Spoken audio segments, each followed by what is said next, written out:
Olá pessoal, tudo bem?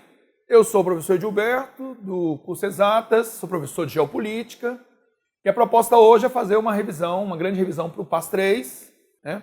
A próxima liderança soviética chama-se Leonid Brezhnev, ele assumiu o poder em 64, ficou no poder até 82 quando morreu, uma liderança longeva no poder, né? E durante o seu governo ele enfrentou isso aí, a Primavera de Praga em 68, um levante popular, novamente agora, na Tchecoslováquia, com as tropas do Pacto de Varsóvia, ele esmagou esse movimento, não deu chance a esse movimento, era um movimento que pedia um socialismo com face humana, mas foi esmagado. Ele esteve na Guerra do Vietnã, apoiando o Vietnã do Norte, os Estados Unidos apoiando o Vietnã do Sul. Nesse caso, os Estados Unidos levaram tropas ao Vietnã, passaram 10 anos lutando, não conseguiram vencer. Os Estados Unidos levaram uma espécie de guerra convencional para uma floresta tropical fechada, úmida, quente, né? E aí se deparou com guerrilheiros, né, que conheciam bem o espaço, misturados à população civil. Então, os Estados Unidos naufragaram na campanha do Vietnã, saíram de lá muito desmoralizados, né? E, ao saírem do Vietnã, perdem influência ali na Ásia. É aí que eles se aproximam dos chineses, americanos, né? Que é a forma de recompor o seu poderio dentro da Ásia. Né? Então, isso gerou aproximação com os chineses em 72, quando Nixon visitou a China, né? Mas o fato é que no Vietnã os soviéticos levaram a melhor, né? Porque o americano se retirou e o norte venceu o sul e unificou o país pelo regime liderado pelo Ho Chi Minh, que é o líder norte-vietnamita, e apoiado pelos soviéticos. Né? Depois, a partir do momento que os soviéticos assistiram à aproximação entre chineses e americanos, isso preocupou a União Soviética, porque ela estava se sentindo isolada, né? E ela também faz um gesto de aproximação com os americanos. É o que a gente chama de diplomacia triangular. Estados Unidos convergindo para a China, soviéticos convergem para os Estados Unidos e vice-versa. Então, nós chamamos de diplomacia triangular. E isso é uma mudança expressiva no tabuleiro da Guerra Fria. Estamos entrando numa era que é chamada de distensão ou détente, né? Que é uma palavra francesa. Que é justamente isso, né? Aos poucos, aquele clima de alta tensão vai perdendo força, havendo uma aproximação entre soviéticos e americanos, inclusive com a assinatura de acordos importantes, como o SALT I e o SALT II, o SALT I em 72 e o SALT II em 79. São dois acordos que prevêem frear ali a corrida armamentista, né? E isso vai desembocar nos anos 80, quando, na gestão do líder soviético Mikhail Gorbachev, começam as reformas que levará ao fim de todo o sistema socialista europeu. Né? Ainda na gestão do Brezhnev, nós tivemos a invasão do Afeganistão em 79. Foi um erro que ele cometeu, invadiu o Afeganistão para apoiar um governo contra uma guerrilha, mergulhou numa guerra durante uma década. Gorbachev vai retirar as tropas em 89, sem vitória soviética, e vai abrir espaço para a ascensão do Talibã no Afeganistão. Né? Bin Laden foi lutar lá, favorável a esses guerrilheiros, mujahedins, contra o governo, contra os soviéticos, e com a simpatia da CIA naquele momento, né? Porque os americanos apoiavam esses guerrilheiros, né? Apoiavam os talibãs naquele momento. Ok? Foi um desastre essa guerra do Afeganistão para os soviéticos, né? Eles gastaram o que tinham e o que não tinham e vai acelerar o declínio do país. E, por fim, Brezhnev ainda assistiu à formação de um sindicato na Polônia, o Solidariedade, sindicato de trabalhadores, trabalhavam num porto, em Gdansk, na Polônia, liderados por Lech Walesa, que era um operário, né, um líder sindical, e mostrou ali também a ineficiência do sistema socialista, as crises de desabastecimento, assim, já é sinais de que o sistema está chegando no seu limiar, né, e pode vir a se esgotar, ok? Bom, aqui nós temos duas imagens. Nixon, presidente americano, que foi o presidente que visitou a China, que também se aproximou dos soviéticos, do Brezhnev, né, assinando o acordo SALT I, Tratado de Limitação de Armas Estratégicas. E aqui uma charge mostrando o Nixon bailando aqui com Mao Tse Tung, né? Esse encontro foi todo organizado pelo secretário de Estado americano Henry Kissinger, né, que é vivo até hoje, e a Lua é o martelo e a foice, né? É uma charge, uma ironia, né? Dessa aproximação entre americanos e chineses. É nessa aproximação da China com os Estados Unidos que virá mais tarde, na gestão do Deng Xiaoping, que é o sucessor do Mao Tse-tung, uma abertura para o mundo capitalista e que vai levar a China à expansão de sua economia, às taxas de crescimento que nós conhecemos, né, atualmente, né, a esse gigantismo todo que a China vai alcançar. Esse é um momento também muito importante, ok? Brezhnev morreu em 82, deu lugar a dois líderes, Yuri Andropov e Konstantin Chernenko, que vão ter vida curta no poder, vão falecer durante o exercício do poder, são idosos, né? E após esses dois mandatos breves, nós temos a chegada de Mikhail Gorbachev ao poder, em 85, um líder jovem para os padrões soviéticos, e que vem com a convicção de que precisa reformar o sistema. O sistema soviético ele já se mostrava esgotado ali a partir dos anos 70. Até os anos 70 houve aquela expansão do pós-guerra, mas dos anos 70 para frente, o sistema já não consegue acompanhar a revolução técnico-científica que o mundo vai começar a enfrentar, e começa a ficar um sistema obsoleto, pouco competitivo, e vai gerar crise de desabastecimento, né? Vai ter que priorizar a economia militar em detrimento da civil. Obviamente que dentro da sociedade haverá anseios cada vez maiores, mas ainda reprimidos, e Gorbachev entende que é necessário reformar todo esse processo. Claro que ajudou também o Gorbachev a tomar essa decisão a postura dos americanos na figura do presidente Ronald Reagan, que assumiu ali também nos anos 80, cumpriu 2 mandatos, é um presidente republicano e que teve um discurso bastante agressivo, que realmente chamou a União Soviética na responsabilidade de fazer reformas, abertura, mudanças, né? Derrubar o Muro de Berlim e criou um clima, né, de enfrentamento a princípio, mas que vai fazer o Gorbachev repensar. E claro, o Reagan usou uma pedra angular aí, que é o projeto Guerra nas Estrelas, né? Dizia ele que ia colocar defesas no espaço, tornando os Estados Unidos inatingíveis, qualquer míssil que viesse da União Soviética. E isso aqui forçou o Gorbachev a repensar todo o sistema dele. Ele não podia fazer algo semelhante, era muito caro. Nem os americanos estavam preparados para isso. Foi um grande blefe ali do Reagan. Mas isso fez o Gorbachev entender que a saída era a mudança, era a reforma. É claro que ele pretendia reformar e manter o país em pé, né? Não é isso que acontecerá, mas era essa a intenção dele, manter o país vivo, né? Assim como os chineses começaram a fazer suas aberturas, suas reformas econômicas e estão aí até hoje. No caso da China não houve uma abertura política, no caso dos soviéticos sim. Gorbachev vai usar 2 palavras, perestroika, palavra russa que significa reestruturação, para sinalizar a reestruturação econômica e administrativa do país. E glasnost, que significa transparência, abertura política, tá? Ouvidos à sociedade, permitir que ela se manifeste, ouvir críticas, né? E isso tudo vai gerar uma série de movimentos na União Soviética e nos países do leste europeu, que a sociedade vai perceber esse clima da abertura e vai começar a pressionar seus governantes a fazerem reformas também, né? Isso vai culminar no colapso de todos aqueles sistemas socialistas do leste da Europa. Isso se dará basicamente entre 89 e 91. Um por um os regimes vão transitando, né? A maioria deles de forma pacífica e negociada, como é um exemplo famoso, que é o da Tchecoslováquia, a famosa Revolução do Veludo, né? Onde o país transita para fora do socialismo, se divide em República Tcheca e Eslováquia, tudo de forma pacífica, né? E temos casos em que foi necessária uma revolução, né? No caso da Romênia, onde a família Ceausescu não queria abrir mão do poder, e findou sendo apiada do poder e executada em seguida. O caso da Iugoslávia, que transitou para fora do regime socialista, dividindo-se em várias guerras, sendo a pior delas a Guerra da Bósnia, de 92 a 95, com crimes de genocídio, faxina étnica, né? Crimes contra a humanidade.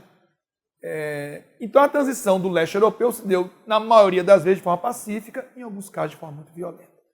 E fim, a própria União Soviética não vai suportar essa transição e após uma tentativa de golpe frustrado contra Gorbachev, ele se enfraquece e em dezembro de 91 ele assina o fim da União Soviética.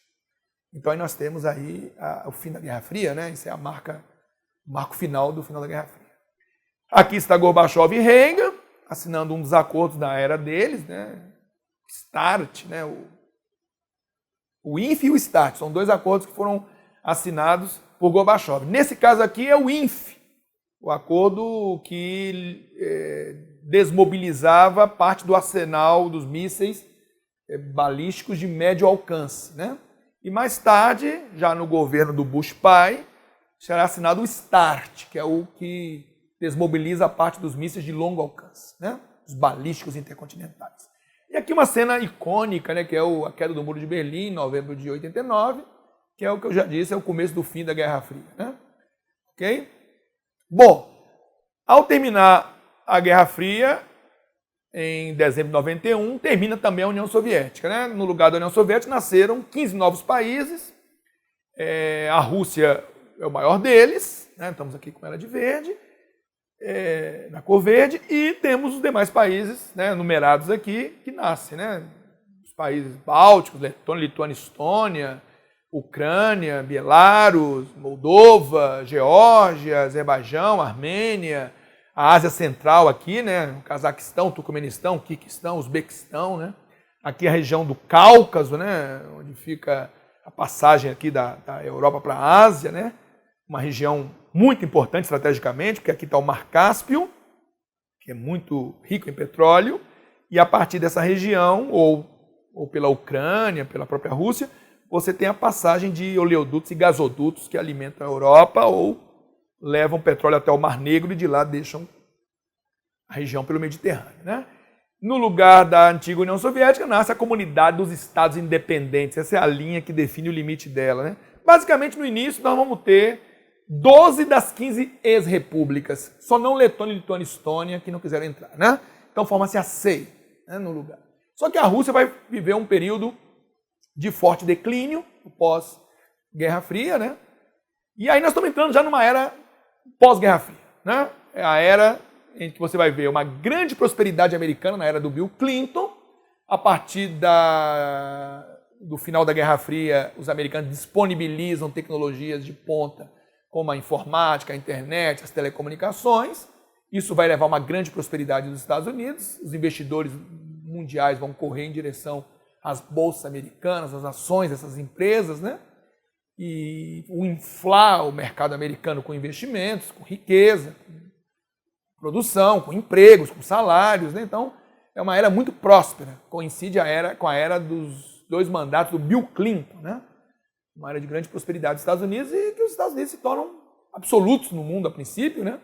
Discute-se até a possibilidade de um mundo monopolar, né?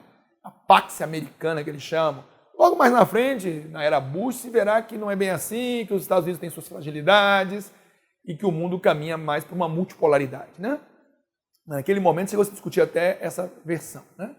Enquanto os Estados Unidos prosperam muito, a Rússia afunda em uma crise sem precedentes, né? Queda no padrão de vida, aumento da taxa de mortalidade, expansão de doenças no país como a tuberculose, a transição do regime socialista estatal para um regime de mercado capitalista foi muito abrupta, né? E gerou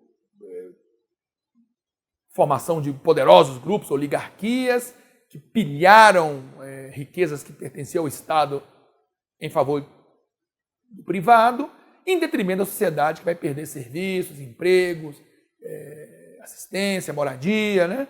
E, então é um drama vivido na época pelo presidente Boris Yeltsin, que é o primeiro presidente da Rússia, que vai fazer todo o mandato e ainda vai fazer parte de um segundo mandato, né?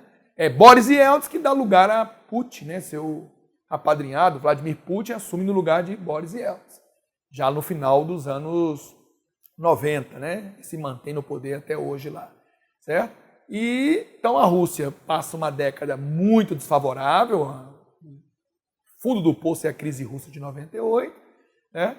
E, enquanto isso, os Estados Unidos têm uma forte ascensão, né? Isso vai produzir nos Estados Unidos uma bolha financeira no setor da internet, e essa bolha vai estar explodindo no colo do Bush, né? Quando o Bush chegar ao poder, em 2001, ele vai estar diante de uma crise financeira nos Estados Unidos, né? E aí nós vamos falar disso daqui a pouco, ok? Outra coisa que é dessa era é a expansão da economia global, né? Com o fim da Guerra Fria, o fim daquelas barreiras que ainda separavam mercados, e também as comunicações, a internet, a informática vão ajudar muito o mundo a se integrar, se comunicar, trocar investimentos, né? Então é uma era de muita prosperidade global, pelas nações centrais, elas vão intensificar muito suas relações, algumas nações emergentes também. Se fala muito da globalização naquele momento, mais uma etapa, né, da globalização, pensando que é um fenômeno histórico, que já vem desde a expansão marítima, que teve sua fase uma outra fase na Revolução Industrial, e estaríamos entrando mais uma fase da globalização, da integração de mercados, da expansão de fluxos, né, da interação de economias, principalmente no âmbito do mercado financeiro, né, formação de blocos econômicos. Essa é uma era que se discute muito a formação dos blocos, né?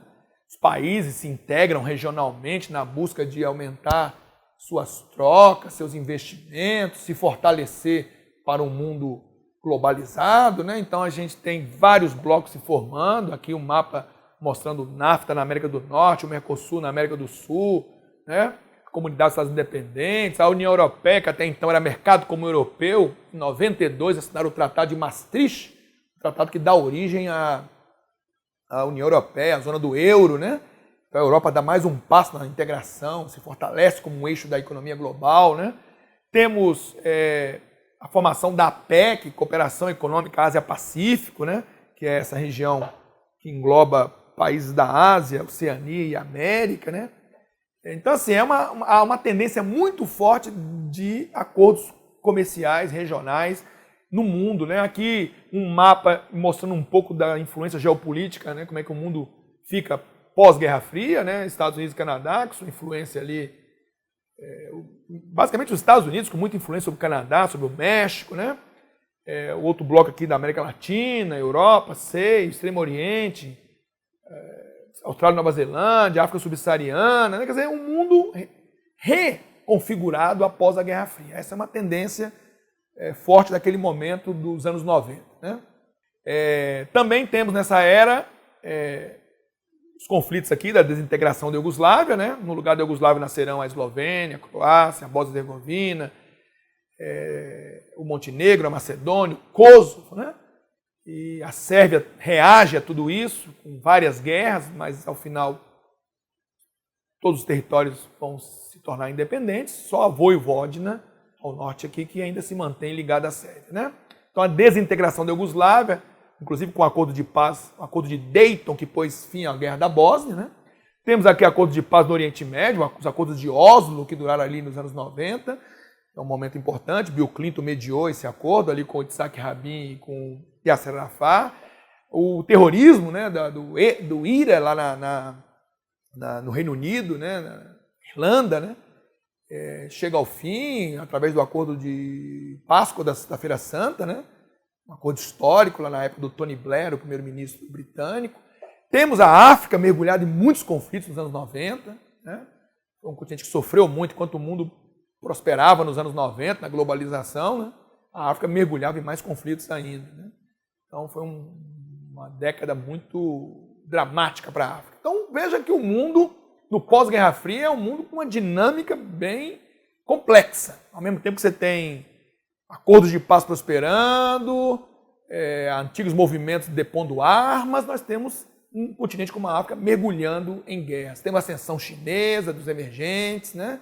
Então um mundo que começa a mostrar novos atores, um mundo que começa a mostrar que não dá para fazer uma avaliação simplória do pós-Guerra Fria.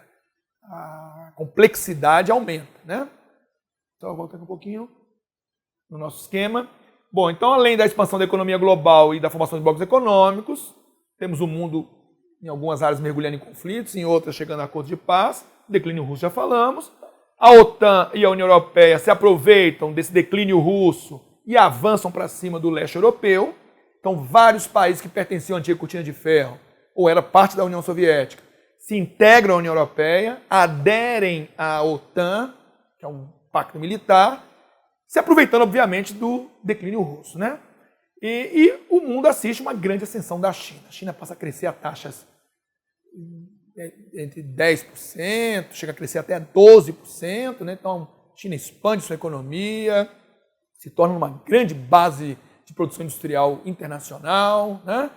Assiste uma grande urbanização da sua população, e transformações profundas a China vai viver, inclusive passa a ter uma posição cada vez mais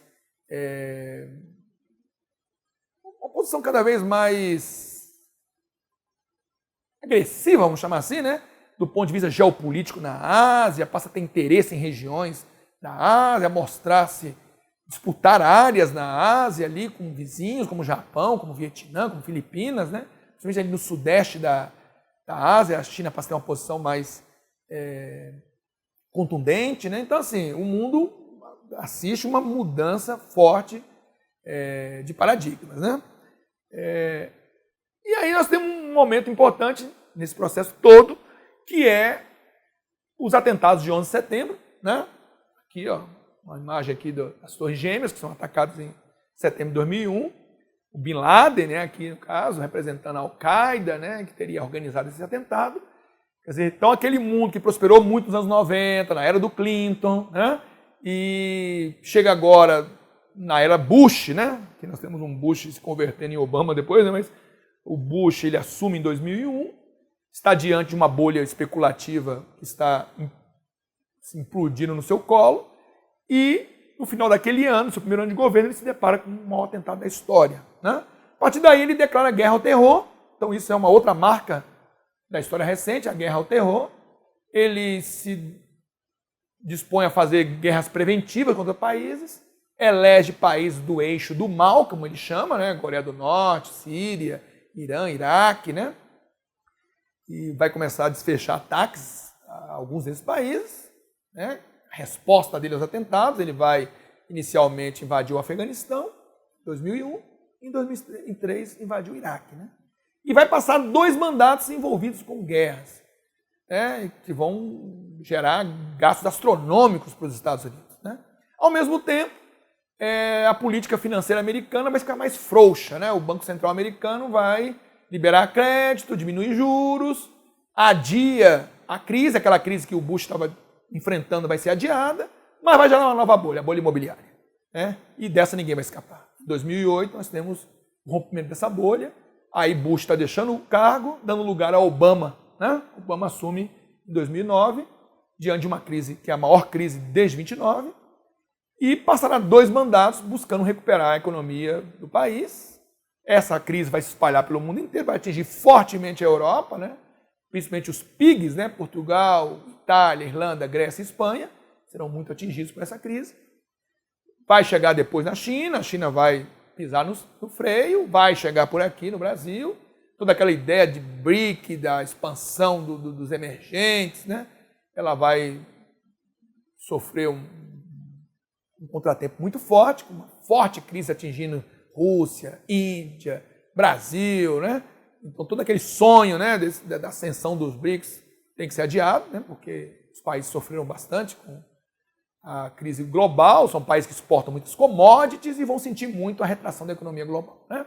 Nos Estados Unidos, Obama consegue implantar uma recuperação lenta e gradual da economia americana, né? Não como muitos sonhavam, claro, mas vai conseguir fazer recuperação aos poucos. Na Europa, os países vão ser ajudados, a Grécia, Portugal, Irlanda, né? E vão ter que usar planos de austeridade para conter gastos, e fazer reformas, e cortar gastos sociais, e aumenta desemprego. Então, vai se buscar soluções, porém isso terá um resultado político, né? Um avanço de movimentos mais xenófobos, nacionalistas, né? Que vão começar a pregar contra o imigrante, né?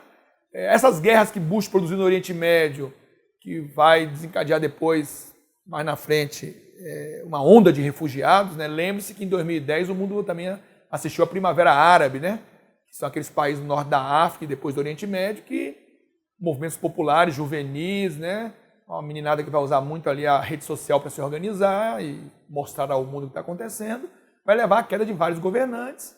E, no caso da Síria, o governante não caiu, mas ele reage de forma brutal a esses movimentos, gerando uma guerra civil, né? O próprio Iraque, que tinha sido invadido pelos Estados Unidos, Obama promete retirar tropas, mas o Iraque vai mergulhar num caos entre sunitas e xiitas, vai dar origem ao Estado Islâmico, como uma dissidência ali da Al-Qaeda iraquiana. O Estado Islâmico vai se projetar sobre a Síria, né? Além do Iraque. Então, assim, o Oriente Médio vai mergulhar mais uma vez em uma situação de convulsão, e isso vai gerar instabilidade, uma crise de refugiados vindos dali do Oriente Médio, do norte da África, né? Caiu Gaddafi na Líbia, né? Então, assim, isso tudo vai gerar muita instabilidade nessa região e vai haver uma onda de refugiados muito intensa, está aqui demonstrado nessa foto, para a Europa, acirrando aqueles ideais mais nacionalistas, mais extremistas, né? Como o caso da Marine Le Pen na França, né? A ascensão de grupos de extrema-direita na Áustria, na Grécia, né? Então, assim, e culmina, inclusive, no Brexit, né? A população do Reino Unido vai às urnas e vota para retirar o Reino Unido da União Europeia, né? Uma decisão que assombrou o mundo, né? E que tem 2 anos para ser cumprida. E, em parte disso, é o quê? É o medo do imigrante, é o medo do terrorismo, né? Nós temos uma expansão do terrorismo, né? Também. A Europa vai sofrer muito, Bélgica, França, Alemanha, né? Países que vão sofrer com ações do terrorismo vinculado ao Estado Islâmico, né? E isso tudo vai acirrar esses interesses todos. No caso dos Estados Unidos, nós tivemos agora, recentemente, a eleição do Donald Trump, né? Que até então era visto como sem a menor condição de agregar votos suficientes para vencer, mas houve uma guinada nos Estados Unidos e ele vence pelo colégio eleitoral com propostas que são muito criticadas, né? Misóginas, xenófobas, né? Racistas, né? Mas mesmo assim ele alcança a vitória e há toda uma expectativa agora do mundo, do mercado financeiro, de como ele vai organizar seu governo, seus próximos 4 anos de mandato, né? O quanto isso vai atingir o mundo, o quanto isso vai balançar a estrutura daquela democracia. Então veja, nós estamos aqui diante de um retrospecto, né, do século XX e para o século XXI, e para que você entenda que as coisas vão tendo consequências, estão linkadas umas nas outras, né? Vou voltar aqui só no meu esquema, que é o mundo da última década e meia, né? Avanço do terrorismo e crise econômica global.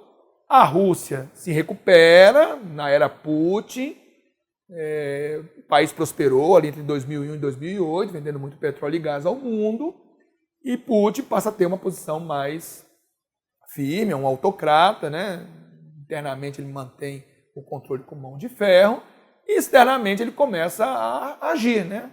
Ele vai fazer uma invasão da Geórgia, vai anexar a Crimeia, que pertencia à Ucrânia, em reação à aproximação desses países que fazem fronteira com a Rússia, com a União Europeia e com a OTAN. Ele não admite isso e reage de uma forma bem agressiva, né? Mostrando que o urso acordou, vamos chamar assim, né? E, mais recentemente, fez intervenção aérea também na Síria, né? Aumentando o seu raio de intervenção. Então, a Rússia volta a mexer pedras no tabuleiro da geopolítica global, principalmente na Eurásia, né? Putin tem proximidade ali com a China, tem proximidade com o Irã, com a Síria. Existe uma organização para a cooperação de Xangai, na Ásia, que é uma organização militar, né? De certa forma vai se contrapondo ali ao papel da OTAN, que vem avançando para dentro da Ásia. Né? Então esse é mais um elemento, né? O mundo vai enfrentar guerras, como a gente tem visto, drama dos refugiados, e termina com essa saída do Reino Unido, que a gente chama de Brexit, e as eleições americanas com Trump chegando ao poder. Vamos esperar os próximos capítulos da novela, né? Espero que tenha servido para fazer um bom balanço aí da história do mundo aí recente, né? E até a próxima, onde podemos falar sobre outros temas mais específicos. Muito obrigado. Um grande abraço e boa sorte a todos.